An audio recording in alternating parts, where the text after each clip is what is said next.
Hello students, welcome to Vidya Circle. आज के हम इस लेक्चर में पढ़ने वाले हैं ब्रांचेस ऑफ फिजिक्स। इससे पहले कि मैं बता दूं आपको कि इससे जो प्रीवियस लेक्चर है उसमें हमने कवर किया था बेसिक्स ऑफ फिजिक्स या व्हाट इज फिजिक्स। एकदम बेसिक से शुरुआत की थी। तो उस लेक्चर को अगर आपने नहीं देखा है तो इस लेक्चर के पहले आप उस लेक्चर को जरूर विजिट करें, जिसका जो है डिस्क्रिप्शन इधर इस लेक्चर के लिंक में आपको नीचे मिल जाएगा।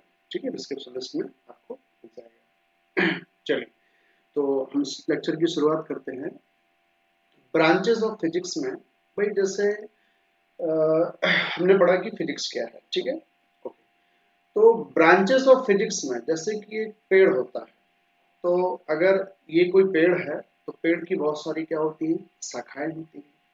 कोई बहुत सारी टहनियाँ होती हैं, शाखाएं होती हैं। कोई बैंक होता है तो उस बैंक की भी बहुत सारे ब्रांचेस होते हैं, शाखाएं होते हैं। ऐसे ही जो हमारा साइंस है, साइंस का डिवीजन है आपका फिजिक्स, और फिजिक्स के भी सब डिवीजन है। फिजिक्स को भी बहुत और अलग अलग डिवाइड पार्ट्स में डिवाइड किया गया है, जो आपके आते हैं इसमें ब्रांचेस ऑफ फिजिक्स। इसमें हम सबसे पहले डिस्कशन करेंगे सबसे ओल्डेस्ट ब्रांच की, जो है आपकी मैकेनिक्स। जो मैकेनिक्स है, ये one of the oldest branch of physics कहलाती है। ये क्या कहलाती है, आपकी ओल्डेस्ट ब्रांच ऑफ फिजिक्स। तो पहली ब्रांच का नाम क्या है आपका, मैकेनिक्स। मैकेनिक्स के अंतर्गत क्या आता है, अभी हम डेप्थ में पढ़ने वाले हैं। अभी हम जस्ट इनको शॉर्ट में देख रहे हैं कि भाई 1 2 3 4 5 पहला आपका मैकेनिक्स है, फिर आपका थर्मोडायनेमिक्स आता है, फिर आपका इलेक्ट्रोमैग्नेटिज्म आता है, फिर आपका नेक्स्ट फोर्थ आता है क्या, ऑप्टिक्स, और देन फिफ्थ क्या है आपका मॉडर्न फिजिक्स। तो आपको बस एक इनको याद रखना है कि भाई ब्रांचेस ऑफ फिजिक्स क्या क्या है। तो देखिए, ओल्डेस्ट ब्रांच अगर आपसे कोई बोलता है तो ओल्डेस्ट ब्रांच में आप क्या बताएंगे कि सबसे फिजिक्स का ओल्डेस्ट ब्रांच क्या होता है, मैकेनिक्स।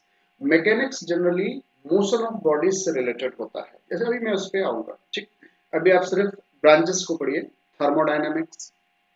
अभी हम देखेंगे कि भाई थर्मोडायनेमिक्स क्या है, फिर इलेक्ट्रोमैग्नेटिज्म, फिर ऑप्टिक्स पे आएंगे, फिर मॉडर्न फिजिक्स की डिस्कशन करेंगे, ठीक है। अच्छा, तो ये ब्रांचेस तो वैसे फिजिक्स के बहुत ज्यादा वाइड हैं, बट जो मेन ब्रांचेस है वो उसको हमने यहाँ पे क्लासिफाई किया है, which are mechanics, thermodynamics, electromagnetism, optics and modern physics. अच्छा, इसके साथ ही हम आपको बताएं कि जो फादर ऑफ फिजिक्स कहलाते हैं, फादर ऑफ फिजिक्स, वो आपके कहलाते हैं गैलीलियो। कौन है, गैलीलियो गैलीली, ठीक है। ये कौन कहलाते हैं, फादर ऑफ फिजिक्स। और एक होते हैं फादर ऑफ मॉडर्न फिजिक्स। तो फादर ऑफ मॉडर्न फिजिक्स में दो साइंटिस्टों का नाम आता है, एक आइजैक न्यूटन और दूसरे हैं उसके, आइजैक न्यूटन के बाद जो ये किताब मिला जिसको किसको मिला, अल्बर्ट आइंस्टीन।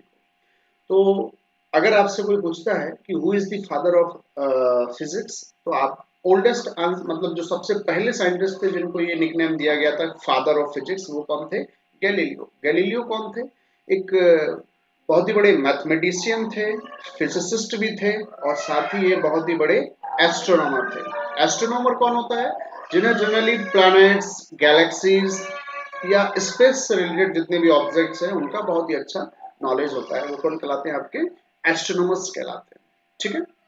ओके, तो फादर ऑफ फिजिक्स में आपका आंसर क्या करेंगे आप, गैलीलियो। और फादर ऑफ मॉडर्न फिजिक्स में आइजैक न्यूटन और अल्बर्ट आइंस्टाइन।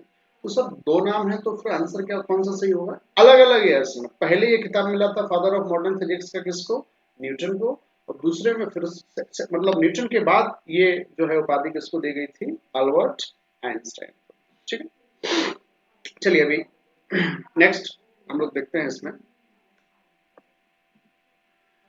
देखिए, पहला ब्रांच क्या था हमारा, मैकेनिक्स। तो मैकेनिक्स के अंदर हम क्या क्या पढ़ने वाले हैं, पहला क्या है आपका, काइनेमेटिक्स, दूसरा क्या है आपका, डायनामिक्स, तीसरा क्या है आपका, स्टैटिक्स। अब थोड़ा सा बिल्कुल शांति से सुनेंगे इसको डिटेल में, एकदम इत्मीनान के साथ। देखिए, जैसा कि मैंने बताया कि मैकेनिक्स क्या है आपका, one of the oldest branch of the physics. अब इसके अंतर्गत तीन कैटेगरी रखी गई है फिजिक्स के अंदर, सॉरी मैकेनिक्स के अंदर कितनी कैटेगरी है आपकी? तीन। पहला क्या है आपका? काइनेमेटिक्स, दूसरा क्या है? डायनामिक्स, और तीसरा क्या है? Statics. And what are they? देखिए, शुरुआत काइनेमेटिक्स से करते हैं। काइनेमेटिक्स में लिखा है द स्टडी ऑफ मोशन। इसमें हम मोशन का स्टडी करते हैं जब आपका ऑब्जेक्ट मोशन में होता है, कुछ वेलोसिटी होती है उसमें। इसमें इंक्लूडिंग उसकी पोजीशन, उसकी वेलोसिटी, उसकी एक्सेलरेशन। बट मतलब आपने काइनेमेटिक्स में किन चीजों पे फोकस किया कि हम ऑब्जेक्ट के मोशन के बारे में स्टडी करते हैं, उसकी पोजीशन कहाँ है कि भाई ऑब्जेक्ट कहाँ है, और उसके एक्सेलरेशन, और उसके किसकी बात करते हैं? एक्सेलरेशन की। लेकिन लेकिन लेकिन एक खास बात कि इसमें हम एक्सटर्नल फोर्स को काउंट नहीं करते हैं। एक्सटर्नल फोर्स के कारण जिस एक्सटर्नल फोर्स के कारण इमोशन हो रहा है, उसको कैलकुलेशन का पार्ट नहीं बनाते हैं। That is kinematics. तो काइनेमेटिक्स में किसको जो है प्रायोरिटी दिया जाता है, या काइनेमेटिक्स में क्या स्टडी किया जाता है? सर, जो भी ऑब्जेक्ट है वो मूव कर रहा है तो उसके मोशन को, उसकी पोजीशन क्या है, और उसका एक्सेलरेशन क्या है। तो देखिए, मोशन मोशन मतलब क्या? उसकी स्पीड या वेलोसिटी क्या है। जनरली स्पीड कुछ मीटर पर सेकेंड में या कुछ किलोमीटर पर आवर में रही होगी। पोजीशन पोजीशन मतलब जब ऑब्जेक्ट मूव करता है तो अपनी क्या चेंज करता है? पोजीशन क्या करता है? चेंज करता है। और एक्सेलरेशन क्या होता है? एक्सेलरेशन जो है दो टाइप का होता है। एक तो होता है कि आप किसी चीज ऑब्जेक्ट की जब स्पीड को बढ़ा रहे हो, मतलब rate of change of velocity with respect to time, या पर सेकेंड जो आप वेलोसिटी में चेंज ला रहे हैं, है ना, वो क्या है आपका? एक्सेलरेशन। अब अगर वेलोसिटी को आप बढ़ा रहे हैं तो ये है पॉजिटिव एक्सेलरेशन। और अगर वेलोसिटी को घटा रहे हैं, जैसे आप बाइक को एक्सेलरेट कर रहे हो, आपकी स्पीड 50, फिर 60, फिर 70, ऐसे धीरे धीरे करके आपकी बाइक बढ़ती जा रही है, तो आप क्या कर रहे हो? उसको इसको क्या बोलेंगे आप? Positive acceleration. मतलब एक्सेलरेट हो रहा है ऑब्जेक्ट। लेकिन आगे कोई ऑब्जेक्ट आया, आपने ब्रेक लगाया, धीमे लगाया, आपकी गाड़ी की स्पीड 70, 60, 50, 40, आप धीरे धीरे इस ऑब्जेक्ट की स्पीड को क्या कर रहे हैं? घटा रहे हैं। इसको क्या बोलते हैं? Negative acceleration. तो नेगेटिव एक्सेलरेशन के लिए बहुत ही अच्छा शब्द यूज कर किया जाता है, रिटार्डेशन। रिटार्डेशन का मतलब क्या होता है? Negative acceleration. आई होप आपको समझ में आया होगा एक्सेलरेशन क्या होता है। जब ऑब्जेक्ट की स्पीड बढ़ रही हो, पॉजिटिव एक्सेलरेशन। तो ऑब्जेक्ट की स्पीड घट रही हो with respect to time, then it is called retardation. And retardation में ऑब्जेक्ट की स्पीड हमेशा घट रही होती है। That's why retardation is always negative and acceleration is always positive. Acceleration कैसा होता है आपका? पॉजिटिव होता है। ओके, चलिए अब अभी हम इनको और ज्यादा क्लेरिफाई करना है, तो देखिए हम इसको समझते हैं, काइनेमेटिक्स को ध्यान से देखेंगे। देखिए, ये जो आपको डायग्राम दिख रहा है, इसमें देखेंगे ध्यान से। देखिए, ये एक साइकिलिस्ट है, ये पेड़ के पास एक साइकिल बच्चा चला रहा है, और ये व्यक्ति यहां से ये घर जाता है, कितना डिस्टेंस कवर करता है? ए पॉइंट से जब बी पॉइंट गया, कितना डिस्टेंस ट्रेवल किया? 4 मीटर। फिर घर से इस ट्री के पास जाता है, कितना? 3 मीटर। तो ये शॉर्टेस्ट पाथ क्या हो गया इसका? डिस्प्लेसमेंट। शॉर्टेस्ट पाथ को क्या बोलते हैं अपन? डिस्प्लेसमेंट। तो आपने इसमें क्या डिस्प्लेसमेंट को काउंट किया। अच्छा, ये जो बच्चा जा रहा है, इसका मोशन क्या है? इसका कितना मोशन है? इसकी पोजीशन क्या है? पोजीशन का मतलब अभी बताया था ना, पोजीशन की भी बात करते हैं कि भाई वो इस पेड़ के पास है, फिर देखो फिर इस घर के पास जाएगा, फिर 3 मीटर चलेगा तो फिर से इस पेड़ के पास जाएगा, और फिर से अगर इस डायरेक्शन में चलेगा तो फिर से उसी पेड़ के पास आ जाएगा। तो डिस्प्लेसमेंट कितना हो जाएगा? वापस से 0 हो जाएगा। अब ये किसी स्पीड से गया होगा, इस पेड़ से जब ये इस घर के पास गया है तो किसी स्पीड से गया होगा, तो एक्सेलरेशन हो सकता है पॉजिटिव रहा हो, या हो सकता है नेगेटिव रहा हो। अगर पहले धीमा था फिर तेज किया उसने अचानक से, तो एक्सेलरेशन पॉजिटिव, और फिर ब्रेक लगाया तो एक्सेलरेशन नेगेटिव। तो जिसमें मोशन, उसकी पोजीशन और उसके एक्सेलरेशन की बात की जाती है, किसकी बात की जाती है? एक्सेलरेशन की बात की जाती है। बस एक चीज को कैलकुलेशन में नहीं कंसिडर किया जाता है, वो क्या है इसका फोर्स, कि भाई वो फोर्स जिसके कारण वो साइकिल चल रहा है, वो ऑब्जेक्ट मूव कर रहा है, उसको कंसिडर नहीं करते हैं। तो फोर्स को जब when force is not taken in account, जब फोर्स को अपन कैलकुलेशन का हिस्सा ना माने, सिर्फ आप ऑब्जेक्ट की मोशन, पोजीशन और एक्सेलरेशन का कैलकुलेशन करते हैं, दैट इज द काइनेमेटिक्स। और काइनेमेटिक्स में ऑब्जेक्ट मूव कर रहा होता है, उसकी पोजीशन चेंज होती है, वो एक्सेलरेट करता है। अब एक्सेलरेट दोनों टाइप से हो सकता है, it can be positive, it can be retarded और नेगेटिव। ओके, आई होप आपको समझ में आया। अब देखिए,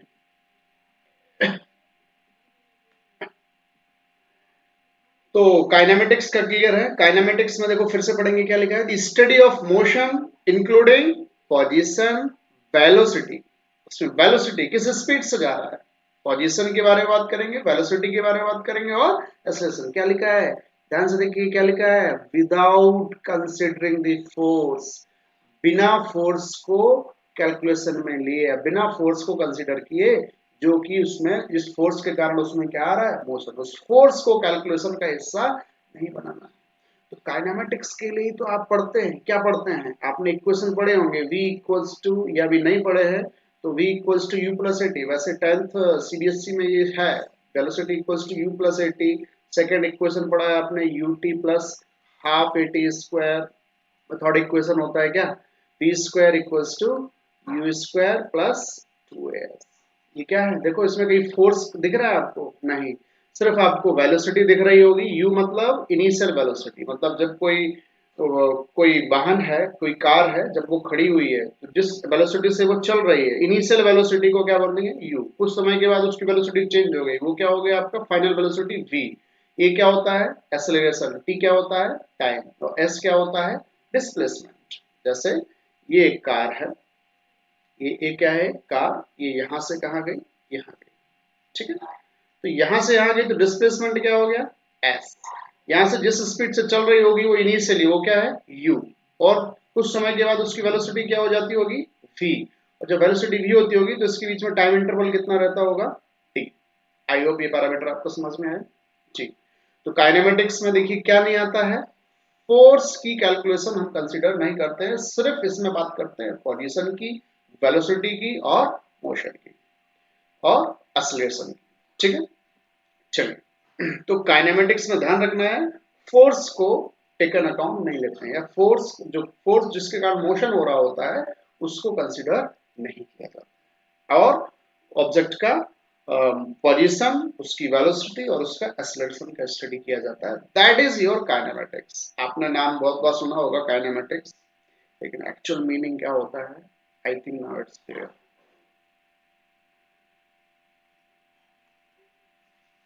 चलिए, अब अपन बात करते हैं किसकी, डायनामिक्स की। देखिए, काइनेमेटिक्स में हमने क्या किया था, कंसीडर नहीं किया था किसको, फोर्स को।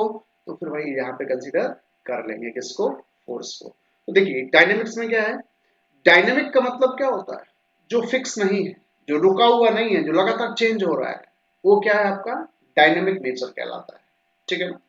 तो देखिए, the study of the relationship between the motion of object, object जो मूव कर रहा है उनका मोशन, और जिस फोर्स के कारण वो मोशन कर रहा है। जैसे देखें ध्यान से, ये कोई एक ऑब्जेक्ट है ए, इस पे देखिए, इसको मूव कराना है तो इस पे क्या लगाना पड़ेगा, फोर्स। इस फोर्स के कारण ये क्या करेगा, मूव करेगा, मोशन करेगा। तो ये जो मोशन है, मोशन में मतलब क्या होगी, उसकी वेलोसिटी होगी। तो मतलब ऑब्जेक्ट के मोशन और उसके फोर्स के बीच में जो रिलेशन होता है, उसको अपन जब फाइंड करते हैं तो वो किस कैटेगरी में आता है, उस स्टडी को अपन क्या बोलते हैं, डायनामिक्स। ध्यान रखेंगे, dynamics is the study of motion and force of any moving object. जब तक फोर्स, अगर यहाँ पे फोर्स जीरो कर दोगे तो क्या ऑब्जेक्ट मूव करेगा क्या, नहीं। तो वेलोसिटी क्या हो जाएगी इसकी, फाइनल वेलोसिटी जीरो। जब आप फोर्स लगाओगे 1 न्यूटन, 10 न्यूटन, 100 न्यूटन और से, तब जाके ये मूव करेगा। तो मूव करेगा मतलब मोशन करेगा, तो उसके मोशन में क्या क्या होता है, मोशन में आपके वेलोसिटी के बारे में बात करेंगे आप, ठीक है ना, और उसके एक्सेलरेशन के बारे में बात करेंगे, टाइम के बारे में बात करेंगे। तो जब आप मोशन को फोर्स के साथ रिलेट कर रहे होते हैं, ठीक है ना, तो आप वर्ड यूज करते हैं किसको, डायनेमिक्स को। तो डायनेमिक्स क्या है? Dynamics is the study of motion and force. Object के मोशन और फोर्स के बीच का जो इंटर रिलेशन होता है वो हमें पता चलता है किससे? डायनेमिक्स ना। अब हम बात करेंगे स्टैटिक्स पे। देखिए, अच्छा, डायनेमिक्स को थोड़ा सा आप यहां देखें। देखिए, जैसे ये ऑब्जेक्ट है, ध्यान से देखिए, ये ऑब्जेक्ट है। डायनेमिक्स का एग्जांपल हम समझ रहे हैं। जैसे ये लड़का है, ये एक बहुत हैवी सा बॉक्स है। देखिए, ये राइट की तरफ पुश कर रहा है। पुशिंग फोर्स देखिए, रेड कलर का सिंबल आपको इस तरफ दिख रहा है। तो इस तरफ लेफ्ट तरफ, ये लेफ्ट तरफ क्या कर रहा है? ये पुश कर रहा है। और फोर्स ऑफ फ्रिक्शन कहाँ लग रहा है? लेकिन फोर्स ऑफ फ्रिक्शन हमेशा ध्यान रखें, फोर्स ऑफ फ्रिक्शन जिस तरफ ऑब्जेक्ट जाता है उसकी जस्ट अपोजिट डायरेक्शन में लगता है। फ्रिक्शन क्या होता है? जब ऑब्जेक्ट जमीन पे चलता है तो उस ऑब्जेक्ट और जमीन के बीच में जो घर्षण या जो फ्रिक्शन हो रहा है, जिसके कारण वो ऑब्जेक्ट के मोशन का अपोज करता है, that is motion, sorry friction. ठीक है? तो जितने भी ऑब्जेक्ट जब ग्राउंड पे चलते हैं, जैसे हम खुद ही जब ग्राउंड पे चलते हैं तो हम जमीन को कहाँ धकेलते हैं? पीछे। हमारे जूते का सोल से हम जमीन को कहाँ धकेलते हैं? पीछे। तब हम आगे बढ़ते हैं। जब हम आगे बढ़ रहे हैं तो फोर्स ऑफ फ्रिक्शन कहाँ लग रहा है? पीछे। तो देखिए, ये बच्चा इस टेबल को या इस बॉक्स को धकेल रहा है, तो देखिए वो धकेल रहा है इस तरफ, लेकिन फ्रिक्शन कहाँ लग रहा है? अपोजिट तरफ। और वो मोशन मतलब जिस तरफ वो बॉक्स डिस्प्लेस होगा, जिस तरफ वो बॉक्स खिसकेगा, वो क्या हो जाएगा? डायरेक्शन ऑफ मोशन हो जाएगा। तो मोशन हमेशा फोर्स की डायरेक्शन में होता है। कौन से फोर्स? फ्रिक्शन फोर्स नहीं, motion, force of friction, force of friction और मोशन अपोजिट होता है। देखिए यहाँ पे मोशन ये दिख रहा है यहाँ पे, और फोर्स ऑफ फ्रिक्शन अपोजिट है। लेकिन ये बच्चा जो फोर्स लगा रहा है उसी डायरेक्शन में ये मोशन हो रहा है, ये बात सही है। क्लियर है क्या? तो डायनेमिक्स में क्या जरूरी है? फोर्स। तो डायनेमिक्स में क्या कंसीडर करके चलना पड़ता है? फोर्स। और फोर्स के कारण जो मोशन होता है, तो मोशन और फोर्स। ठीक है? ओके ना, देखिए ध्यान से। तीसरा जो है मैकेनिक्स का कैटेगरी है स्टैटिक्स। स्टैटिक्स में क्या है? स्टैटिक्स का मतलब होता है the study of the forces acting on the objects that are at rest. जो एक ऑब्जेक्ट रुका हुआ है उस पर जो फोर्स लग रहा है, या उसके बारे में उस पर लगने वाले फोर्स के बारे में स्टडी करना। जैसे आपने कोई बुक को एक टेबल पर रख दिया, तो बुक तो टेबल पर रखा हुआ है, सही बात है। जितना वजन बुक का है, उस वजन के कारण, उस वेट के कारण जितना फोर्स लग रहा है किस पर? टेबल पर नीचे की तरफ, उतना ही टेबल लगा रही होगी उस पर ऊपर की तरफ, तभी तो वो जाके उस पर क्या है? बैलेंस। तो स्टैटिक्स में क्या लिखा हुआ है? The study of forces acting on object that are at rest. Rest मतलब जो रुके हुए हैं, और इन इक्विलिब्रियम। इक्विलिब्रियम मतलब मूवमेंट नहीं है उसमें, विदाउट एनी मोशन, कोई बिना मोशन के। क्लियर है? देखिए, जैसे ये दिख रहे हैं स्टैटिक्स का एग्जांपल, ये एक टेबल दिख रही है आपको, ये टेबल दिख रही है। टेबल पे देखिए ये बॉक्सेस रखे हुए हैं। तो ये जितना बॉक्सेस, मान के चलिए इस बॉक्स का वजन है, मान के चलिए 20 kg। तो 20 kg के इक्वलेंट इस पे देखिए, वेट का फॉर्मूला क्या होता है? F equals to mg। F equals to force कितना लग रहा होगा इस पे? mg। इसका मास इनटू ग्रेविटी। ग्रेविटी का वैल्यू कितना होता है? g का वैल्यू 9.8 अर्थ के लिए मीटर पर सेकेंड स्क्वायर। तो मास कितना है इस बॉक्स का? 20। और जी का वैल्यू यहाँ रख दोगे तो इस पे कितना फोर्स लग रहा है वो आपको निकल के आ जाएगा। नीचे की तरफ उतनी फोर्स लग रहा होगा, उतना ही फोर्स ये टेबल कहाँ लगा रही होगी? ऊपर की तरफ। तो भाई जितना नीचे लग रहा है उतना ही ऊपर लग रहा है, इसलिए वो रेस्ट में है। अगर कोई एक ज्यादा लगा देगा तो कोई एक ऑब्जेक्ट मोशन में हो जाएगा। मान के चलिए टेबल कमजोर है और आपने भारी भरकम चीजें उस पर रख दी, तो भाई ज्यादा फोर्स लग जाएगा, टेबल टूट जाएगा। ठीक है? तो काइनेमेटिक्स, डायनामिक्स एंड स्टैटिक्स। तो काइनेमेटिक्स में मैंने क्या बताया? वेलोसिटी, पोजीशन और एक्सेलरेशन, तीन चीजों का कैलकुलेशन करते हैं, स्टडी करते हैं। लेकिन फोर्स को कंसीडर नहीं किया जाता। लेकिन डायनामिक्स में फोर्स को कंसीडर करते हुए मोशन और फोर्स का रिलेशन फाइंड आउट किया जाता है। और स्टैटिक्स में हम उन फोर्सेस को कैलकुलेट करते हैं या उन ऑब्जेक्ट का स्टडी करते हैं जिसपे जो जो रेस्ट मोड में रखे हुए हैं, रेस्ट मोड में रखा हुआ है उस पर जो लगने वाला फोर्स है, वो किसमें आता है? आपका स्टैटिक्स। क्लियर है?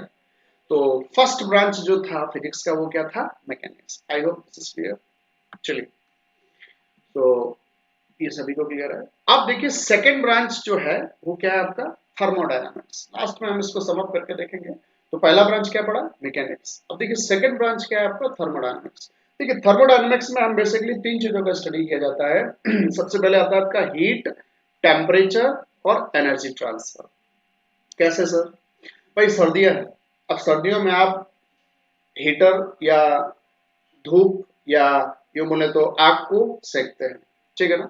जैसे आप धूप में खड़े हैं या आप आग के पास बैठे हुए हैं, तो आग के पास बैठे हुए हैं तो आग क्या है, गर्म, आप आपसे ज्यादा टेम्परेचर आपकी बॉडी से, इसलिए हीट का ट्रांसफर हमेशा हॉट ऑब्जेक्ट से कोल्ड ऑब्जेक्ट की तरफ होता है।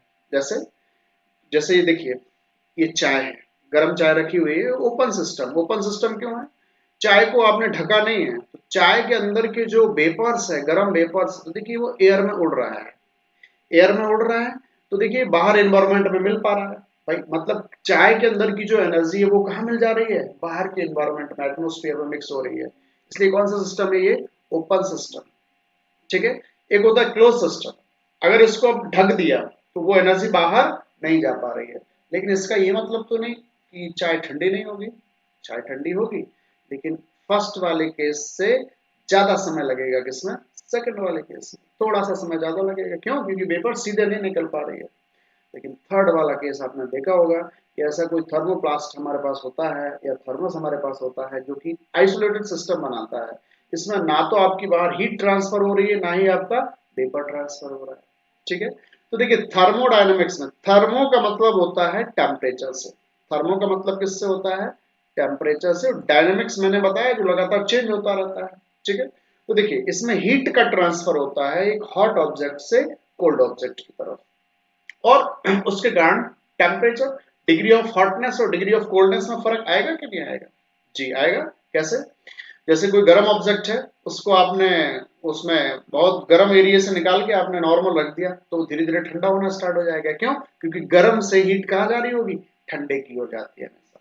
कभी ऐसा नहीं होता है कि ठंडे से हीट गर्म में आ रही हो, हमेशा हीट का ट्रांसफर गर्म से ठंडे की ओर होता है। फॉर एग्जाम्पल, आपने अपने हाथों को रब किया, ये गर्म हुए, आपने कानों पे लगाया, तो इस हाथ की जो गर्मी है वो आपके कान में ट्रांसफर हो गई, क्योंकि कान हाथ की तुलना में क्या था, गर्म था। तो हीट का ट्रांसफर कहां से कहां होता है, हॉट ऑब्जेक्ट से कोल्ड ऑब्जेक्ट की तरफ होता है। क्लियर है क्या।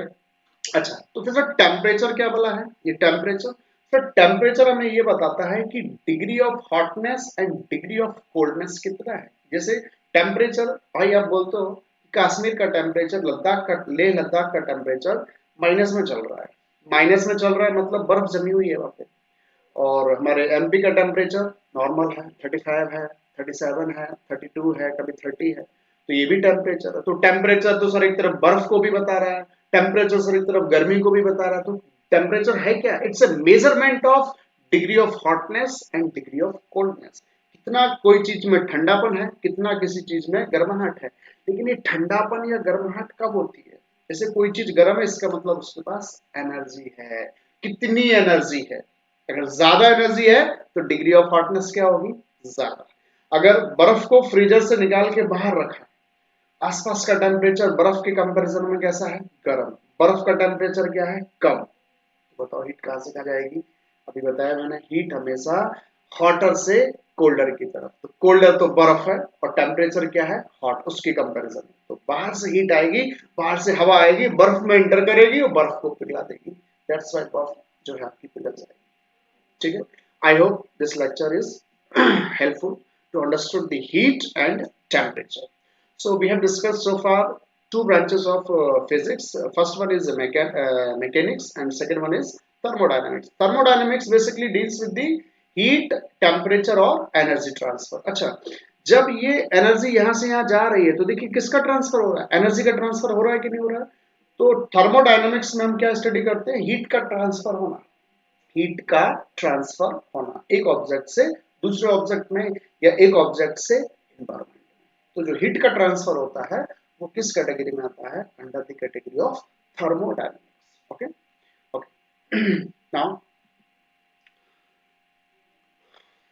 Third branch of physics is electromagnetism. Electromagnetism अगर आप इसको ध्यान से देखें तो देखिए इलेक्ट्रो प्लस ये क्या लिखा है, मैग्नेटिज्म, मतलब इलेक्ट्रो आया किससे, इलेक्ट्रिक फील्ड से, और मैग्नेटिज्म मतलब मैग्नेटिक फील्ड से।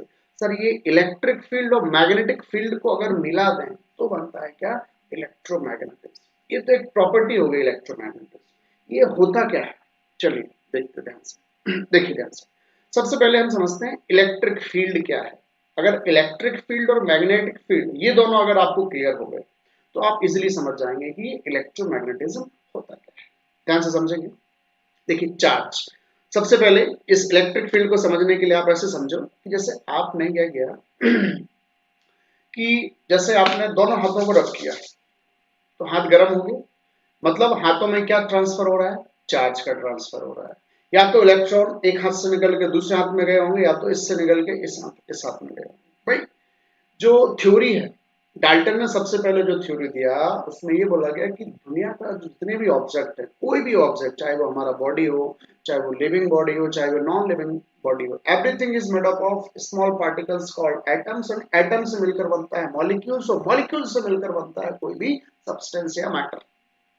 तो अगर कोई मैटर है, कोई सब्सटेंस है, तो उसके अंदर मॉलिक्यूल्स होंगे, मॉलिक्यूल्स के अंदर क्या होगा, एटम हो, एटम के अंदर होता है कौन, इलेक्ट्रॉन। देखो ध्यान से, ये वैसे कोई एटम होता है, एटम के अंदर क्या होता है, न्यूक्लियस होता है, इसमें प्रोटॉन्स होते हैं, न्यूट्रॉन्स होते हैं, बाहर कौन चक्कर लगाता है, ये क्या कहलाता है आपका, न्यूक्लियस कहलाता है। क्या कहलाता है आपका, न्यूक्लियस कहलाता है। अब अगर एक ऑब्जेक्ट ये है और एक दूसरा है, उसके अंदर भी न्यूक्लियस होगा तो उसके अंदर प्रोटॉन न्यूट्रॉन होंगे, इलेक्ट्रॉन। अगर इन दोनों को रब करोगे, जैसे मैं ये मान के चलो एक ए ऑब्जेक्ट का इलेक्ट्रॉन है, सॉरी एटम है, ये बी ऑब्जेक्ट का, इन दोनों को रब करोगे तो ट्रांसफर किसका होगा, ये इलेक्ट्रॉन या तो इसमें जाएगा या तो बाह्य बाहर का इलेक्ट्रॉन इसके पास जाएगा, जाएगा कि नहीं जाएगा। तो जब इलेक्ट्रॉन का ट्रांसफर होता है तो चार्ज आता है, क्या आता है, चार्ज आता है। हालांकि इस समय इसको इन डेप्थ करना सही नहीं होगा, इसलिए इसके राइट टाइम पे हम इसको इन डेप्थ करेंगे। अभी सिर्फ ये समझिए कि चार्ज कुछ होता है, चार्ज मतलब एनर्जी, ठीक है। जैसे वायर में जो केबल होता है, इलेक्ट्रिक वायर होता है, उसको जब आप प्लग इन करते हो, स्विच ऑन करते हो, तो उसमें भी चार्ज फ्लो होता है। चार्ज मतलब इलेक्ट्रॉन का फ्लो, जब इलेक्ट्रॉन फ्लो होता है तो इलेक्ट्रिसिटी का फ्लो होता है। तो अगर कोई चार्ज है, चार्ज को अपन Q से रिप्रेजेंट करते हैं, पॉजिटिव चार्ज को प्लस Q से, नेगेटिव चार्ज को माइनस Q से, ठीक है। अच्छा, ध्यान से देखेंगे यहाँ पे, मान के चलिए कोई चार्ज है, ठीक है, यहाँ पर क्या है, कोई चार्ज है, तो उस चार्ज के चारों ओर का एक रीजन होगा जहां पर आप इसके इफेक्ट को महसूस करेंगे। कैसे सर, नहीं समझ में आया, देखो सिंपल सी बात है। आप एक कॉम्ब लीजिए, कंघी को लीजिए, अपने बालों पे रब कीजिए, बालों पे क्या कीजिए, रब कीजिए, और कागज के बहुत छोटे छोटे छोटे छोटे टुकड़े लीजिए, और उसको दूर से ही आप देखेंगे कि वो कागज के टुकड़े कंघी की ओर क्या हो रहे हैं, अट्रैक्ट हो रहे हैं। तो ये क्या हो रहा है ऐसा, उसमें चुंबक तो नहीं है, भाई चुंबक तो है नहीं उसमें, कागज में ना कंघी में। कंघी या तो लकड़ी का होगा या प्लास्टिक का होगा, है कि नहीं, या किसी भी चीज का हो। तो भाई उसमें कोई मैग्नेट जैसा चीज तो है नहीं, फिर भी अट्रैक्शन क्यों हो रहा है। गुब्बारे को हम सर पे रगड़ के दीवार पे अगर आप चिपका देते हो तो चिपक जाता है, ऐसा क्या हो जाता है कि भाई ये चुंबक तो है नहीं फिर भी अट्रैक्शन हो रहा है। यही क्या कहलाता है, आपका चार्ज कहलाता है।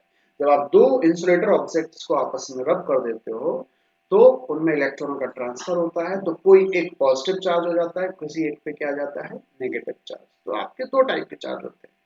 अब देखना, जैसे कि ये कागज के छोटे छोटे टुकड़े हैं, देखो ध्यान से, कागज के छोटे छोटे क्या है, टुकड़े हैं, और यहाँ पर आपने क्या किया, एक कॉम्ब लिया, देखो ध्यान से, इस टाइप का आपने एक कॉम्ब लिया।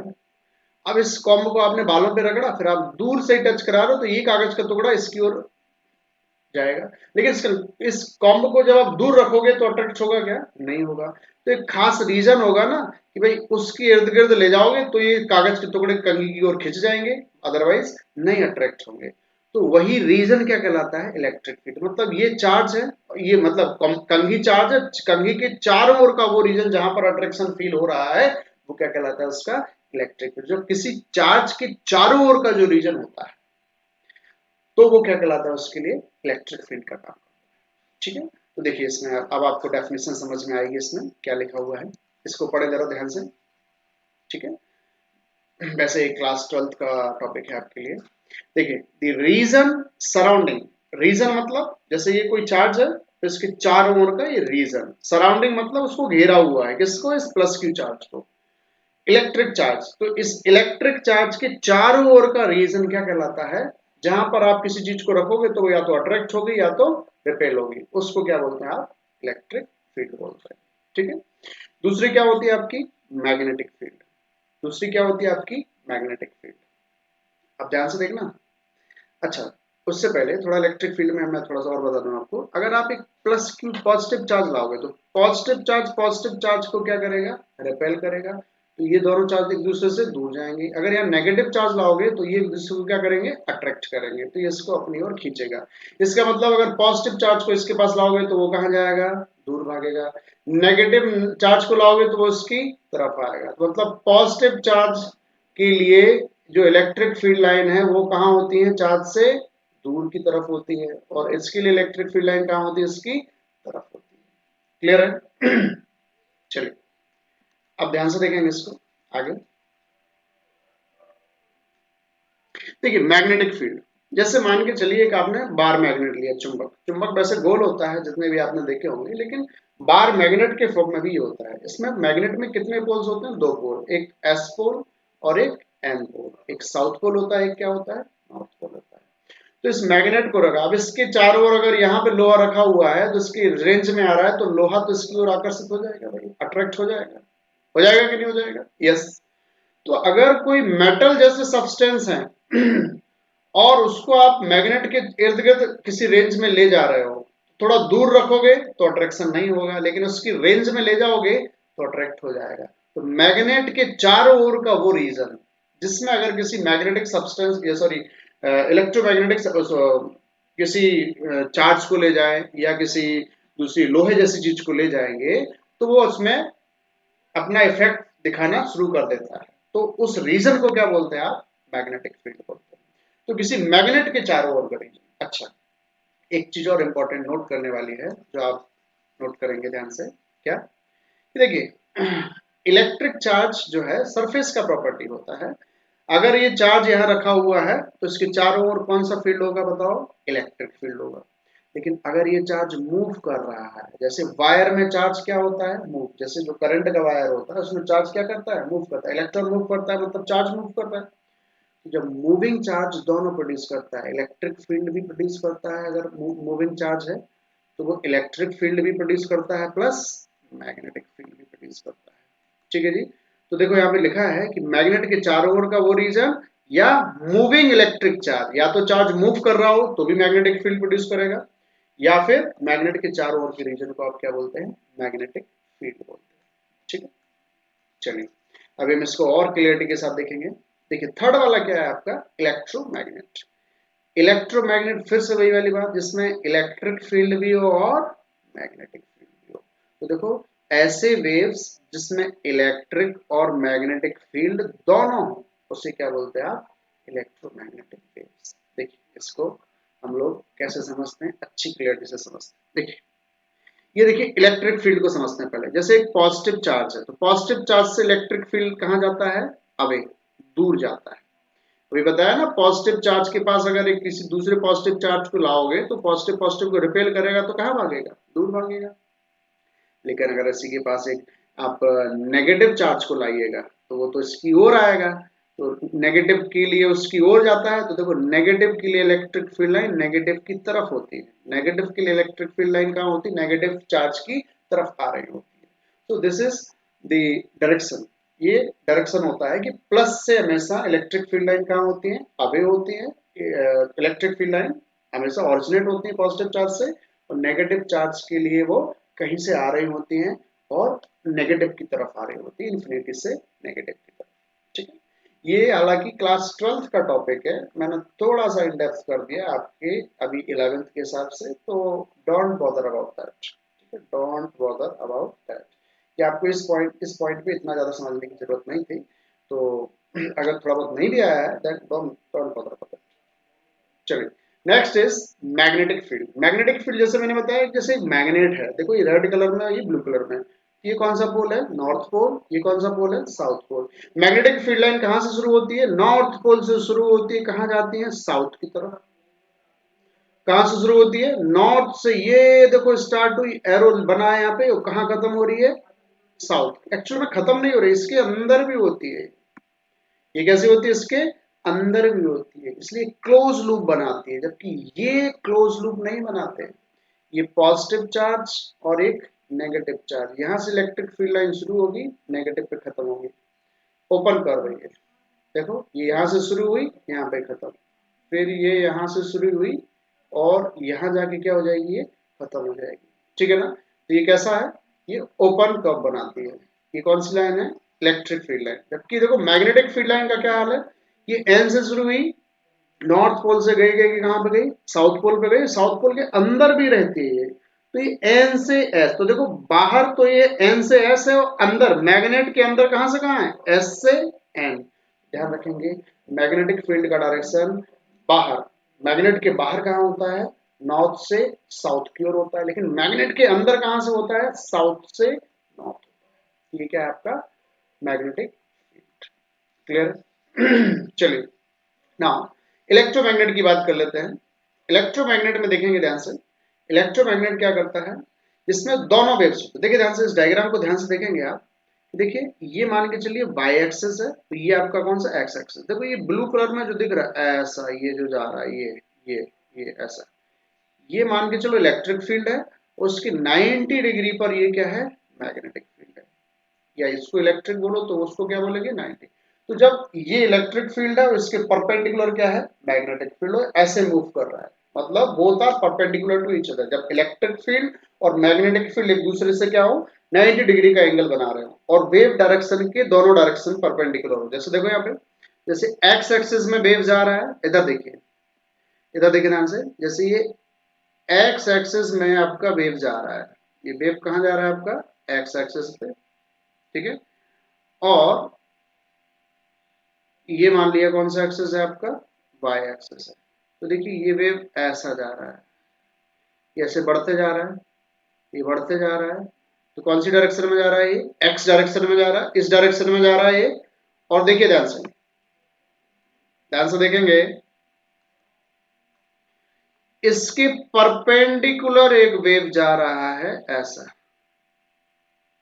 तो अब ये चूंकि डायग्राम में इतना क्लियर नहीं है इस वाले में, तो इसमें आप समझने की कोशिश करें। देखो ये 3D डायग्राम बनाया गया आपके लिए। जैसे येलो कलर है मान के चलिए ऊपर, ये जो येलो कलर है वो कहाँ है, ऊपर, ऐसे ऊपर जा रहा है। उसके देखो इसके और इसके बीच में ये कितना एंगल होगा, यहाँ पे 90 डिग्री का एंगल होगा। मतलब येलो कलर ऐसा है तो ये ऐसा 90 डिग्री के एंगल पे। जब इलेक्ट्रिक फील्ड और मैग्नेटिक फील्ड एक दूसरे से 90 डिग्री का एंगल बनाए और जिस तरफ वेव जा रहा है उसके दोनों क्या हो, परपेंडिकुलर हो, तो वो वेव्स क्या कहलाते हैं आपके, इलेक्ट्रोमैग्नेटिक वेव्स कहलाते हैं। क्लियर। चलिए देखिए नेक्स्ट ब्रांच जो है वो कौन सी होती है, ऑप्टिक्स। ऑप्टिक्स का मतलब जिसमें आप लाइट के बारे में पढ़ते हैं, लाइट के फिनोमेनन के बारे में पढ़ते हैं, रिफ्लेक्शन, रिफ्रैक्शन, इंटरफेरेंस, बहुत सारे हैं, लेकिन यहाँ पर हम कुछ की बात कर रहे हैं जितने की आपके लिए जरूरत है। देखिए ध्यान से, ऑप्टिक्स, ऑप्टिक्स में हम क्या स्टडी करते हैं, अबाउट लाइट। तो देखिए एक तो लाइट हमें नेचुरली सन से मिलता है। तो देखिए ये जो इमेज आपको दिख रहा होगा, इसमें देखिए बादलों के पीछे सूरज कहीं छुप गया है और जो लाइट है वो कहीं से छिप के कहीं ना कहीं से किनारों से आपको इमर्स्ड होती हुई दिखाई दे रही है, ठीक है। अच्छा, और एक लाइट का सोर्स तो आपका ये बल्ब हो गया, एक लाइट का सोर्स क्या हो गया, आपका बल्ब हो गया। और ये देखो ध्यान से, ये बहुत ही प्यारा सा इमेज आपको दिख रहा है, ये प्रिज्म का, ये वाला इमेज, इसके बारे में बात कर रहा हूँ मैं। ये प्रिज्म में से जब ये देखो इधर से व्हाइट लाइट को पास किया तो देखो उसमें 7 रंग का, यहाँ पे जो है 7 कलर का एक बैंड मिलता है, उसको हम बोलते हैं स्पेक्ट्रम। क्या बोलते हैं उसको, स्पेक्ट्रम बोलते हैं। और देखो यहाँ सबसे ऊपर कौन सा रंग दिख रहा है आपको, रेडिश कलर दिख रहा है, सबसे नीचे जो रंग दिखता है वो वायलेट कलर दिखता है। एक्चुअल में इस रे को ऐसा जाना चाहिए था, लेकिन ये अपने रास्ते से मुड़ गई, इधर रेड मिला, फिर उधर दूसरे मिले होंगे, इधर इंडिगो, फिर ब्लू, है ना, फिर लास्ट में कौन सा मिलता है, ब्लू। तो जब व्हाइट लाइट को किसी प्रिज्म से पास कराया जाएगा, देखो वो 7 रंग दिखा रही है। ये तो थोड़ा सा लॉजिकल हो गया, है कि नहीं भाई। वैसे तो लाइट सफेद दिख रही है, लेकिन जब प्रिज्म से पास कर रहे हैं तो सर उसमें 7 रंग दिख रहे हैं। 7 रंग दिख रहे हैं तो 7 रंग कहाँ से आए, प्रिज्म से कि लाइट से।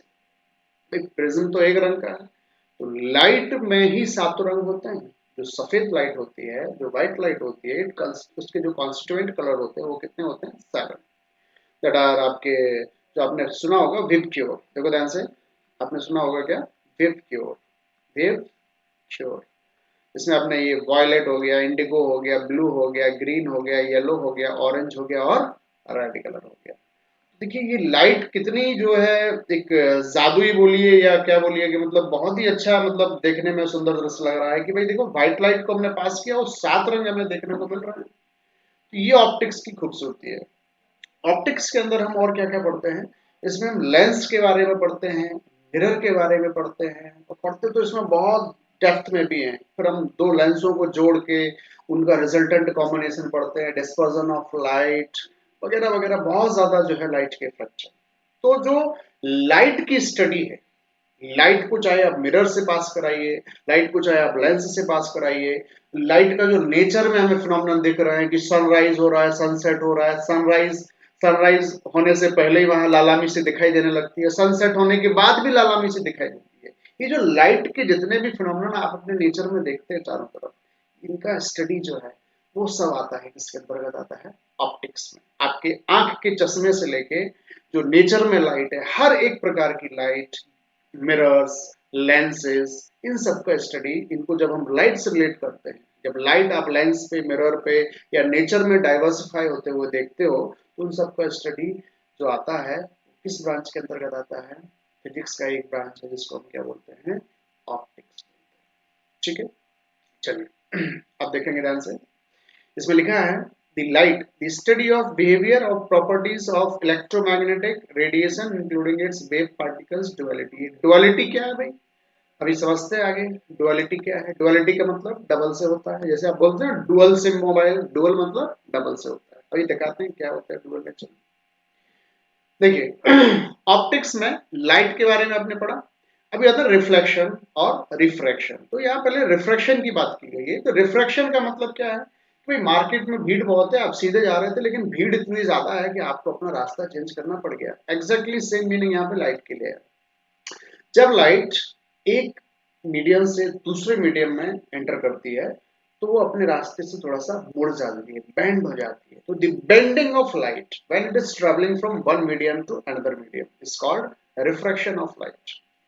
कैसे, इसका आप इमेज देखिए। यहाँ पे एक ग्लास दिख रहा है आपको, इस ग्लास में एक पेंसिल डाला हुआ है। देखो पेंसिल यहाँ तक तो सीधा है, पेंसिल यहाँ के बाद मुड़ा हुआ दिख रहा है। एक्चुअल में क्या पेंसिल मुड़ा हुआ है क्या? नो, पेंसिल तो बिल्कुल भी नहीं मुड़ा हुआ है।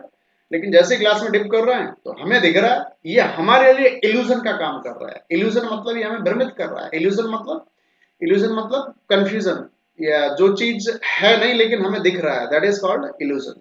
तो देखो यहाँ पे पेंसिल क्या मुड़ी हुई है क्या? नो, पेंसिल को आप बाहर निकालिए तो आपको पेंसिल सीधी दिखाई देगी, लेकिन पेंसिल को फिर से डिप करोगे आपको फिर से आप समझोगे वाह क्या जादुई पेंसिल है, इसके अंदर तो ये मुड़ जा रही है और ऐसे उठा रहे हैं तो सीधी दिख रही है। एक्चुअल में ये लाइट के कारण हो रहा है, क्योंकि जो आप देख पा रहे हो, आपके रेटिना पर जो सेंसेशन हो रहा है, वो लाइट जब इस ग्लास पे पड़ रही है, ग्लास से टकराने के बाद जब आपके रेटिना पर सेंसेशन प्रोड्यूस कर रही है, तो आपको ऐसे बेंडिंग दिख रहा है। लेकिन एक्चुअल में इसका रीजन क्या है, देखो ध्यान से। जो ग्लास में जो पेंसिल का ऊपरी हिस्सा जो डूबा हुआ नहीं है, वो खाली है, वहां पर कौन है भाई? एयर। वहां पे कौन है? एयर। और जो हिस्सा डूबा हुआ है वहां पर क्या है भाई? लिक्विड। वहां पे क्या है? लिक्विड। देखो लिक्विड अलग मीडियम हो गया, एयर अलग मीडियम हो गया, और जब एक मीडियम से दूसरे मीडियम में लाइट रे एंटर करती है तो वो बेंड हो जाती है। ऐसा हमें महसूस होता है, ऑब्जेक्ट कभी टिल्ट नहीं होता है, ये हमारा इल्यूजन है।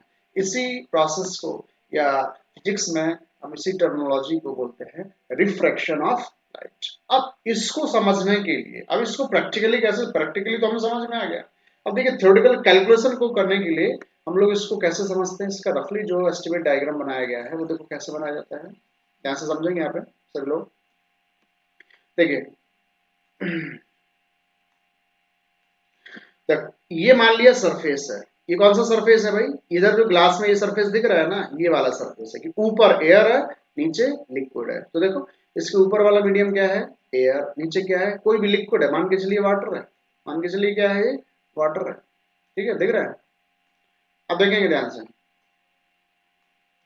अब देखो इस सरफेस, ये जो सरफेस है इसके इधर एक इमेजिन करो कि एक परपेंडिकुलर प्लेन है, उसको हम बोलते हैं नॉर्मल। तो इमेजिन किया कि क्या है? एक परपेंडिकुलर प्लेन है, इसको हम क्या बोलते हैं? नॉर्मल। क्या है ये? नॉर्मल। अच्छा, अब थोड़ा सा क्लियर करते हैं तो डायग्राम आपको अच्छे से समझ में आएगा, है ना।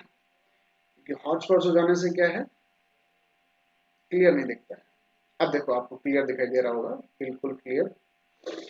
ध्यान से देखेंगे, ये बाउंड्री लाइन है सर, और ऊपर से ये नॉर्मल है। देखो यहाँ पे ये इंसिडेंट रे आई, और देखो इसको ना ऐसे जाना चाहिए था, सीधी जानी चाहिए भाई। ये लाइट इधर से आ रही है तो इसको सीधा जाना चाहिए था इधर, लेकिन ये देखो इधर तक तो आई और इधर के बाद इधर बैंड हो गई। तो इधर ही क्यों बैंड हो गई भाई, इधर क्यों नहीं गई? ऊपर का मीडियम क्या है आपका, एयर। नीचे का मीडियम क्या है, वाटर। जब मीडियम अलग अलग हो जाते हैं, और जब ये रेयर मीडियम, क्योंकि इसके पार्टिकल्स क्या होते हैं, दूर दूर, एयर भाई दूर दूर होते हैं पार्टिकल्स, वाटर के मॉलिक्यूल्स पास पास होते हैं। तो एयर को बोलते हैं रेयर मीडियम, वाटर को बोलते हैं डेंसर मीडियम। और जब लाइट रेयर से डेंसर में जाती है तो हमेशा नॉर्मल की तरफ मुड़ जाती है, it will bend towards the normal. तो ये नॉर्मल तो इधर तक आ रहा है ना, देखो ये सीधी जाएगी, नॉर्मल की तरफ बेंड हो गई, तो ये आपका एंगल आ गया, एंगल ऑफ रिफ्रैक्शन कहलाता है, ये एंगल ऑफ इंसिडेंस कहलाता है। क्लियर है क्या? ओके। देखिए, नेक्स्ट टॉपिक है हमारा क्या, रिफ्लेक्शन। तो रिफ्रैक्शन क्लियर है भाई। लाइट जब एक मीडियम से दूसरे मीडियम में आती है तो अपने रास्ते से मुड़ जाना, the bending of light from its path when it is traveling from one medium to another is called refraction of light. Okay? जी। अब देखिए ध्यान से, रिफ्लेक्शन क्या है। रिफ्लेक्शन ये काफी आसान टॉपिक है, ये आपको वैसे तो पढ़ा है आपने। देखिए ध्यान से, जब कोई एक स्मूथ सरफेस ले आप, जैसे मान के चलिए स्मूथ सरफेस है, देखो ये जो ब्लू कलर का प्लेन दिख रहा है स्मूथ सरफेस है, तो इस प्लेन के 90 डिग्री पर एक नॉर्मल खींचा, ये इंसिडेंस एंगल आया, रे ऑफ लाइट यहाँ से पास कराई, ये एंगल क्या कहलाएगा, इंसिडेंस एंगल। तो ये यहाँ पे रिफ्लेक्ट हो गया, तो कितने एंगल से रिफ्लेक्ट हुआ, आर से। ये क्या कहलाती है आपकी रिफ्लेक्टेड रे। तो भाई जिस मीडियम से आई थी, एयर से आई थी, और वापस एयर में ही चली गई लाइट, तो जिस मीडियम से आई थी वहीं उसी मीडियम में वापस, क्या कहलाता है, रिफ्लेक्शन ऑफ लाइट। क्या रिफ्रैक्शन में ऐसा होता है कि जिस मीडियम से आई थी उसी मीडियम में चली जाती, नो। देखिए ध्यान से, एयर से आई थी, वाटर में मुड़ के वाटर में ही आगे चली गई, लेकिन रिफ्लेक्शन में एयर से आई है, एयर को ही जानी, वापस चली जाएगी। क्लियर है क्या? चलिए, तो ये हमारा कौन सा ब्रांच था, optics. Now move towards the next one. देखिए नेक्स्ट जो आपका ब्रांच है वो है एटॉमिक एंड न्यूक्लियर फिजिक्स, या न्यूक्लियर फिजिक्स आप जिसको बोले। तो इसमें देखो हमें क्या क्या पढ़ लेते हैं, थोड़ा सा बेसिक कवर कर लेते हैं एक्चुअली इसमें, कि एटम, न्यूक्लियर और रेडियो एक्टिविटी। तो सबसे पहले हम इसमें पढ़ते हैं एटॉमिक स्ट्रक्चर क्या होता है। तो देखो भाई, एटम जो होता है उसको ऐसा स्फेरिकल माना गया है, और उसके अंदर एक होता है न्यूक्लियस। क्या होता है, न्यूक्लियस। न्यूक्लियस में दो टाइप के पार्टिकल्स होते हैं, एक पॉजिटिवली चार्ज पार्टिकल प्रोटॉन होता है, और एक जिसपे कोई भी चार्ज नहीं होता है वो कौन होता है, न्यूट्रॉन। इधर चक्कर कौन लगाता है, इलेक्ट्रॉन। अब ये इलेक्ट्रॉन ऐसे ही घूमता है क्या, नो, ये तो एक रफली डायग्राम है। देखिए एक्चुअल में ये होता है, 3D में एक्चुअल में ये है, जैसे ये जो दिख रहा है आपको, ये पिंक कलर में, ये आपका क्या है, पिंक कलर में जो दिख रहा है आपको क्या है, ये आपका न्यूक्लियस। इस न्यूक्लियस के अंदर कौन होगा, प्रोटॉन और न्यूट्रॉन। और देखो इसके चारों तरफ इलेक्ट्रॉन, ये ऐसे, एक्चुअल में ये ऐसे, कैसे भी ये चक्कर लगाते हैं, कैसे भी ये गोल गोल जो है चारों तरफ उसके चक्कर लगा रहे हैं। तो ये क्या है, आपके इलेक्ट्रॉन। तो एटॉमिक स्ट्रक्चर ऐसा है, इसको जो है जे जे थॉमसन ने रिप्रेजेंट किया था। ठीक है, कि भाई जो है एक एटम के सेंटर में एक पार्ट होता है जिसमें उसका सारा का सारा मास जो है सेंटर्ड रहता है, उसे हम क्या बोलते हैं, न्यूक्लियस बोलते हैं। न्यूक्लियस में प्रोटॉन और न्यूट्रॉन दो टाइप के पार्टिकल्स होते हैं, और उनके चारों ओर अलग अलग ऑर्बिट्स में जो है इलेक्ट्रॉन रिवॉल्व करते हैं। ओके ना, देखिए ध्यान से, इसी को समझने के लिए बनाया है कि जैसे मान के चलिए न्यूक्लियस है, तो न्यूक्लियस में देखो ये जो आपको दिख रहे हैं कि 6 प्रोटॉन और 6 न्यूट्रॉन। तो देखो प्रोटॉन मतलब जो आपको ब्लू कलर में दिख रहा है जिसपे प्लस लिखा है वो क्या है, प्रोटॉन। और जो आपको इसमें रेड कलर में दिख रहा है वो क्या है, न्यूट्रॉन। तो प्रोटॉन न्यूट्रॉन है मतलब ये क्या है, न्यूक्लियस। देखो बाहर ये नेगेटिव मतलब इलेक्ट्रॉन क्या करते हैं, चक्कर लगा रहे हैं। तो ये क्या है आपका एटॉमिक स्ट्रक्चर। तो एटॉमिक स्ट्रक्चर समझ में आया जी, ध्यान से देखें। एटॉमिक स्ट्रक्चर में क्या है सर, कैसे बनाया जाता है एटॉमिक स्ट्रक्चर। एटॉमिक स्ट्रक्चर बड़ा ही आसान है कि सर एक स्फेरिकल हिस्सा होता है इसके सेंटर वाले भाग को न्यूक्लियस बोलते हैं, इसमें प्रोटॉन और न्यूट्रॉन होते हैं, इसको क्या बोलते हैं हम लोग, न्यूक्लियस। उसके बाहर कौन चक्कर लगाता है, इलेक्ट्रॉन। अब ये सिर्फ ऐसे ही चक्कर लगाएगा क्या, नहीं, ऐसे कैसे भी चक्कर लगाएगा। देखो इसमें 3D में समझो आप, ये ऐसे चक्कर लगा रहा है, ऐसे लगा रहा है, ऐसे लगा रहा है, क्लियर है क्या। चलिए फिर आता है क्या, न्यूक्लियर फिजिक्स। न्यूक्लियर फिजिक्स का मतलब क्या होता है कि न्यूक्लियस, जो आपका एटम है, एटम के अंदर न्यूक्लियस, न्यूक्लियस में कौन बैठा है, प्रोटॉन न्यूट्रॉन। तो प्रोटॉन और न्यूट्रॉन के बारे में स्टडी करना, that is all about nuclear physics. The study of structure and behaviour of atomic nuclei. देखो न्यूक्लियाई मतलब ये न्यूक्लियस के बारे में बात हो रही है, जिसमें प्रोटॉन है और कौन है, न्यूट्रॉन। उसके बारे में स्टडी करना, न्यूक्लियस के बारे में स्टडी करना। और न्यूक्लियस में प्रोटॉन और न्यूट्रॉनों को ही क्या बोलते हैं, न्यूक्लियॉन्स बोलते हैं। क्या बोलते हैं, न्यूक्लियॉन्स बोलते हैं। और उनकी न्यूक्लियर रिएक्शन को, ये किसमें आता है, आपका न्यूक्लियर फिजिक्स में आता है। थर्ड जो आता है इसमें, रेडियो एक्टिविटी। आपने देखा होगा कि जो, जैसे हम लोग जब शाम के समय अगर आप हाईवे वगैरह पे जा रहे हो, तो हाईवे वगैरह पे आप देखा होगा कि जब अंधेरा सा हो जाता है तो येलो कलर की लाइटें लगी होती है, वो बड़ी चमकदार दिखाई देती है अगर उन पे लाइट पड़े तो। वैसे नहीं दिखाई देते अंधेरे में, लेकिन अगर उन पे लाइट डाली जाए, हमारी हेडलाइट, बाइक की, फोर व्हीलर की, जिसकी भी थोड़ी सी लाइट पड़ती है तो वो काफी चमकीली दिखाई देती है, रास्ता बदल देंगे, भाई तुम भटक मत जाना, सीधे ऐसे जाना है आपको। वो ऐसा क्या है उनमें कि जो इतना लाइट देती है, वो है आपकी रेडियम। आपने मैडम क्यूरी का नाम सुना होगा, रेडियम की खोज जिन्होंने की थी। तो जो रेडियम हो गया, या जो और उसके जैसे कोई अलग रेडियो एक्टिव सब्सटेंसेस है, तो कुछ सब्सटेंस ऐसे होते हैं नेचर में जिनसे लगातार रेडिएशन निकलती रहती है, बहुत ही छोटा छोटा माइक्रोवेव्स निकलता रहता है, लेकिन वो हमें हमारे आंखों से दिखाई नहीं देता।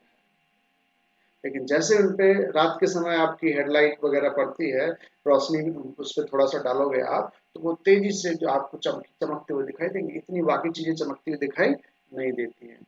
तो रेडियो एक्टिविटी भी कुछ ऐसे ही है कि भाई कुछ ऐसे सब्सटेंस होते हैं, मान के चलिए ये सब्सटेंस है, इससे लगातार छोटी छोटी छोटी छोटी रेज, किरणें निकलती रहती हैं, और जो हमें नॉर्मल आंखों से दिखाई नहीं देती है। कब दिखाई देती हैं, ये जब इन पे थोड़ा सा लाइट डाला जाए, थोड़ी सी अगर इस पे लाइट को डाला जाए, ये हमें चमकदार दिखाई देती है। ऐसे सब्सटेंस को क्या बोलते हैं, रेडियो एक्टिव सब्सटेंस। और इस प्रोसेस को क्या बोलते हैं, रेडियो एक्टिविटी। तो ये तो सबको पता है, इसमें नया क्या है। जो मैं नया आपको बताने वाला हूँ वो सुनिए थोड़ा सा। देखिए, नया ये है कि ऐसा होता क्यों है, कि सर ये ऐसा क्यों होता रहता है कि बस कुछ ही सब्सटेंस में ऐसा होता रहता है कि वो निकलते रहता है। देखिए, जो अनस्टेबल न्यूक्लियस होता है, ध्यान से देखेंगे, जैसे कि ये न्यूक्लियस है, सॉरी ये एटम है, और ये अंदर क्या है उसके, न्यूक्लियस, इसमें प्रोटॉन है, उसमें क्या है, न्यूट्रॉन। तो जब कुछ ऐसे एटम होते हैं कि जिनके न्यूक्लियस में प्रोटॉन या न्यूट्रॉन ज्यादा हो जाते हैं, या तो प्रोटॉन ज्यादा हो गया, या तो क्या हो गया, न्यूट्रॉन ज्यादा हो गया, तो वो अनस्टेबल हो जाते हैं। वो कैसे हो जाते हैं, अनस्टेबल हो जाते हैं। अनस्टेबल होने के कारण वो अपने आप में से रेडिएशन निकालना स्टार्ट कर देते हैं। अनस्टेबिलिटी के कारण वो क्या निकालते हैं, उसमें से रेडिएशन निकालते रहते हैं। और इस इवेंट को हम लोग क्या बोलते हैं, रेडियो एक्टिविटी बोलते हैं। क्या बोलते हैं इसको, रेडियो एक्टिविटी। ओके, चलिए अब देखते हैं। अच्छा, तो हमने अभी कुछ इंपॉर्टेंट ब्रांचेस के बारे में पढ़ा, जिसमें कि आपने देखा कि मैकेनिक्स के बारे में मैंने आपको बताया, फिर आपको मैंने थर्मोडायनेमिक्स के बारे में बताया, थर्मोडायनेमिक्स के बारे में बताया जो कि टेम्परेचर के साथ, हीट एनर्जी के साथ रिलेट करती है। फिर मैंने आपको इलेक्ट्रोमैग्नेटिज्म बताया था, फिर मैंने आपको ऑप्टिक्स बताया था, और फिर क्या बताया था मैंने आपको, इलेक्ट्रोमैग्नेटिज्म बताया था, इलेक्ट्रोमैग्नेटिज्म, ठीक है। और फिर मॉडर्न फिजिक्स भी, कौन, मॉडर्न फिजिक्स। मॉडर्न फिजिक्स में आपने ये देखा, मॉडर्न फिजिक्स के हिस्सा भी आपने पढ़ा, रेडियो एक्टिविटी वगैरह, ठीक है, मॉडर्न फिजिक्स या न्यूक्लियर फिजिक्स वगैरह, है ना। तो ये अभी आपने डिस्कस किया। इसके अलावा एक होता है साउंड फिजिक्स का, एक ब्रांच क्या है, साउंड, ऑसिलेशन और क्वांटम फिजिक्स। तो साउंड क्या होता है, देखिए ध्यान से, जो नॉर्मल ऑडिबल फ्रीक्वेंसी रेंज होता है हमारे ह्यूमन के लिए, वो कितना होता है, 20 हर्ट्ज से लेके 20,000 हर्ट्ज, 20,000 हर्ट्ज तक होता है। मतलब हम इस रेंज को सुन सकते हैं। अगर 20 हर्ट्ज की कोई ध्वनि, कोई साउंड हमारे आसपास हुआ, हम सुन लेंगे। कोई 25 का हुआ, 100 का हुआ, 1000 का हुआ, 2000 का हुआ, जो जो 20 हर्ट्ज से 20 हर्ट्ज से लेके 20,000 हर्ट्ज के बीच में जो लाई करता है वो सारे ऑडिबल है, वो हम सुन सकते हैं। हमारा जो ईयर है उसके लिए सेंसिटिव है, ठीक है। बट जो 20 हर्ट्ज से बिलो है उन्हें हम बोलते हैं इंफ्रासोनिक। ध्यान से लिखेंगे, इंफ्रासोनिक वेव्स। इंफ्रासोनिक वेव्स हमें सुनाई देती है क्या? नो। इंफ्रासोनिक वेव्स का फ्रीक्वेंसी क्या होता है? 20 हर्ट्ज से कम होता है, तो इंफ्रासोनिक वेव्स हम नहीं सुन सकते। और 20,000 हर्ट्ज से बड़ा फ्रीक्वेंसी रेंज भी हम नहीं सुन सकते, उसको बोलते हैं अल्ट्रासोनिक। क्या बोलते हैं इसको? अल्ट्रासोनिक। तो इस टाइप के जो साउंड के बारे में स्टडी किया जाता है वो किसमें आता है? आपके साउंड के बारे में आता है। ये क्या है? Branch of physics. एक आता है oscillations and waves. Oscillations generally क्या होता है? ठीक है, ध्यान से। ऑसिलेशंस का मतलब होता है कि जैसे कोई स्प्रिंग है या कोई रस्सी है, उसमें जब आप वाइब्रेशंस करते हो तो वो ऑसिलेट होती रहती है। तो वो क्या होती रहती है? ऑसिलेट होती रहती है, वो मीडियम में आगे बढ़ती है। जैसे ध्यान से देखिए यहाँ पे, ऑसिलेशंस का मतलब ऐसे हुआ कि जैसे एक स्प्रिंग था। क्या था? एक स्प्रिंग्स, ये मान के चलिए एक स्प्रिंग। अब आपने क्या किया, इसको यहाँ पे ऐसा खींचा और छोड़ दिया, तो ये बार बार ऐसे ऐसे वाइब्रेट होगा कि नहीं होगा? इसमें क्या हो रहा है? ऑसिलेशंस हो रहा है। ऑसिलेशंस के कारण क्या प्रोड्यूस होती है? वेव। और वेव कैसे चलती है? ऐसे साइनसोइडल फॉर्म में चलती है। कैसे चलती है? साइनसोइडल। अब वेव जैसे कि इमेज में आपको दिख रहा होगा, पानी में आप एक कंकड़ डालिएगा तो देखो कुछ ऐसा फिनोमेनन होगा कि नहीं होगा? तो देखो ये उसका सेंटर हो गया, ये देखो एक वेव है, ये अगली वेव है, ये अगली वेव है, ये अगली वेव है, और ये लगातार आगे मीडियम में आगे बढ़ती जा रही है। और फिक्स इनका एक सबसे अच्छी बात क्या है, ये कोसेंट्रिक होती है और ये सर्कल के फॉर्म में आगे बढ़ती है, कहीं रेडियस कम ज्यादा नहीं होता है, बिल्कुल एक फॉर्म में आगे बढ़ती जाती है। ये क्या कहलाती है? आपकी वेव्स, और जो कि ऑसिलेशंस के कारण प्रोड्यूस होती है। एक आता है आपका क्वांटम फिजिक्स।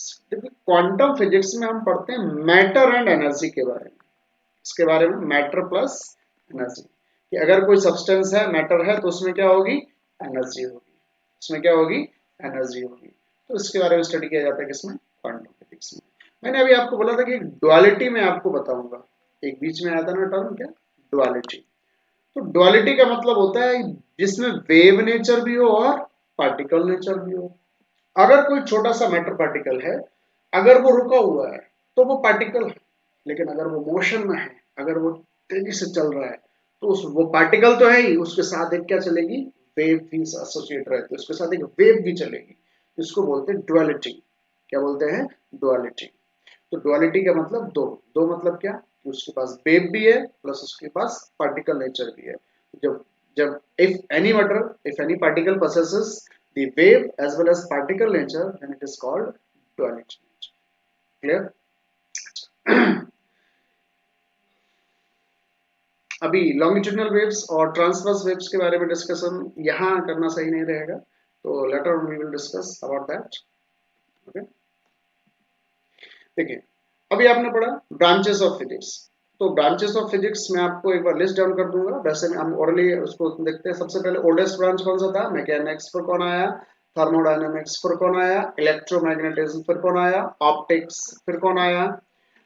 Modern physics. फिर कौन आया आपका? Modern physics. तो मॉडर्न फिजिक्स के हमने और हिस्से पढ़े, इसमें न्यूक्लियर फिजिक्स भी था, रेडियो एक्टिविटी भी था, वगैरह वगैरह। अब देखिए इनके एप्लीकेशंस देखिए। एप्लीकेशंस में क्या है कि मैकेनिक्स का क्या रियल लाइफ में इस्तेमाल करते हैं हम लोग? इंजीनियरिंग की फील्ड में, स्पोर्ट्स की फील्ड में, ट्रांसपोर्टेशन की फील्ड में इस्तेमाल होता है। थर्मोडायनेमिक्स का क्या इस्तेमाल है? एनर्जी प्रोडक्शन, अगर एनर्जी बनाना है तो एनर्जी प्रोडक्शन में हम लोग हीट वगैरह का इस्तेमाल अच्छे से करते हैं, तो ये इसका सेक्टर। रेफ्रिजरेटर जो फ्रिज वगैरह सेक्टर है, क्लाइमेट साइंस में जो है इसका इस्तेमाल होता है। नेक्स्ट है हमारा इलेक्ट्रोमैग्नेटिज्म। इलेक्ट्रोमैग्नेटिज्म का इस्तेमाल इलेक्ट्रॉनिक्स की फील्ड में, जैसे मोबाइल, टेलीकम्युनिकेशन, इस सब में होता है, जिसमें हमें सिग्नल वगैरह को भेजना है, रडार से रेडियो रेडियो टेलीविजन सिग्नल जो भेजे जाते हैं, इन सब में। और मेडिकल इमेजिंग, मेडिकल इमेजिंग में जैसे एमआरआई वगैरह हो गया, जो एमआरआई हो गया, एक्सरे हो गया, इन सब में जो हम इसका इस्तेमाल करते हैं। ऑप्टिक्स का, जो हम लोग चश्मे पहनते हैं नजर का, अब नजर के दोष को दूर करने के लिए है ना, जो आई डिफेक्ट है, आई विजन को करेक्ट करने के लिए। उसके अलावा इसका टेलीकम्युनिकेशन, फोटोग्राफी, मेडिसिन के फील्ड में भी जो ऑप्टिक्स का काफी इस्तेमाल होता है। जो आज लेजर या जो आजकल सर्जरी होती है वो अंदर पेशेंट के अंदर इंडोस्कोपी जिसको हम बोलते हैं, है ना, या कई तरीके की जो मॉडर्न जो मेडिकल फैसिलिटी आपको मिल रही है कि भाई पेशेंट के अंदर कैमरे से उसके पार्ट्स को देख के और डॉक्टर ऑपरेट करते हैं स्क्रीन पे, तो ये सब जो है इसके मॉडर्न यूजेस है। इसके अलावा एटॉमिक और न्यूक्लियर का क्या यूज है? मेडिसिन, एनर्जी प्रोडक्शन, इलेक्ट्रॉनिक्स इसमें यूज करते हैं। क्वांटम मैकेनिक्स का क्या यूज है? कंप्यूटर्स वगैरह बनाने में, क्रिप्टोग्राफी में और मटेरियल साइंस में। क्रिप्टोग्राफी क्या होता है? क्रिप्टोग्राफी का मतलब यह है कि आपने किसी डेटा को अपना सेफ रखना है, तो आपने उसको किसी सेफ तरीके से इनक्रिप्ट करके रखा हुआ है, that is your cryptography, that is your cryptography. और मटेरियल साइंस क्या होता है? मटेरियल साइंस जैसे कोई मटेरियल है, मटेरियल की प्रॉपर्टीज के बारे में पढ़ना। मटेरियल की प्रॉपर्टीज की वो कितना टेंसाइल है, कितना उसको हम हीट करके उससे कितनी लेंथ खींच सकते हैं, कितना जो हम उसको कन्वर्ट कर सकते हैं। तो हर एक मटेरियल, जैसे प्लास्टिक का मटेरियल अलग होता है, फाइबर का मटेरियल प्रॉपर्टीज अलग होता है, लोहे का प्रॉपर्टीज अलग होता है, तो अलग अलग सब्सटेंस की जो है प्रॉपर्टीज को स्टडी करना। चलिए, तो इस लेक्चर को हम लोग यही खत्म करते हैं, और अगले लेक्चर के लिए आप लोग इस सीरीज को जरूर देखें और हमारे चैनल को सब्सक्राइब करें और इस वीडियो को ज़्यादा से ज़्यादा लोगों के साथ शेयर करें। ठीक है, और नेक्स्ट लेक्चर, चलिए मिलते हैं आपसे नेक्स्ट लेक्चर। Thank you.